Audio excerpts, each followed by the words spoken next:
Welcome. Thanks for joining me for your in-depth weekly horoscope for week commencing the 23rd of March for the Sun or the Ascendant. Can I ask you a big favour, please? If you've yet to subscribe to my channel, I'd be honoured if you did so now, but also very grateful. Because I was poorly for 5 years, I have got behind a little bit. So the more signals that YouTube gets in terms of my subscribers, the more my videos will be shared. So if you can help me with this, I'd be really, really pleased. This week begins in such a dramatic fashion. At 9:28 on Monday in London, we have a new moon in Aries. The Aries new moon is so exciting because it's about initiation, it's about fresh approaches, and because of the fire energy of Aries, it gives the moon much more ferocity to make things happen. So this is really impressive, but also it does embrace the new moon, Chiron, the wounded healer, the comet, which is really quite symbolic if we think what the world is dealing with at this time.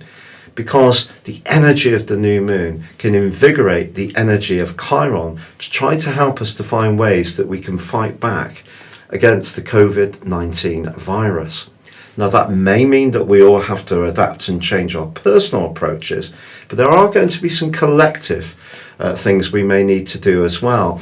And this new moon's broad alliance with Saturn in Aquarius is brilliant because Aquarius energy is about the group. So Saturn, having moved here, is concentrating our minds on how we need to support and collaborate with one another. However, there is a more testing angle to this new moon, which comes in the guise of the North Node. That notional point, which is very much to do with the emotional direction of travel that we're currently in the sign of Cancer through to the 4th of May. And it's possible that if we do set our intent on this new moon to achieve something positive, it's important that we're not out of sync with our own instincts and emotional needs. So starting something new, we just need to be mindful of our environment and how it feels. Talking of how it feels, if you are meeting someone for a first date, the first half of this week could really be quite seminal because Neptune and Venus forge a quite beautiful link. Or you could find yourself having a lovely moment of unity with someone, a friend, a family member.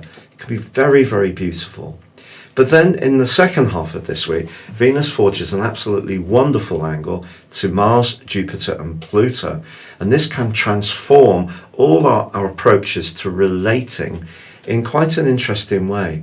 Because of course, Venus is in the sign of Taurus, which can be about more material instincts. It can be about more sensual matters. So it's all very earthy, this. So if we are attracted to a new approach or a new person, it may be that they're going to bring something into our world which is more substantive. That sounds really good. However, a more challenging influence this week is the square between Saturn, newly arrived in Aquarius, and Uranus in the sign of Taurus. Because both of these are the co-rulers of Aquarius, they're very much about innovation, but in different ways. Saturn gives us the courage to change the structures which are more traditional, bit by bit, whereas Uranus is much more the rebel. So because they're both in fixed signs, there may be things that we do need to change and adapt that we could find ourselves resisting, and that can create some tensions. Just be mindful of that. But as this week draws to a close, Mercury in the sign of Pisces finally emerges from shadow. So where the retrograde first began on the 16th of February, if we go back before then, and where Mercury first went into shadow in the sign of Pisces on the 3rd of February, I think that you're going to find that things do speed up in all sorts of ways, and that's going to be very pleasing for us all. Sagittarius, your specific forecast shows the best new moon of the whole year for you in terms of your personal expression, your warmth of nature, your social situation, and even potentially around a romance. And of course, it's linking with Chiron, which is very much about healing. So if these areas haven't been working so well for you, this can be a time of rejuvenation.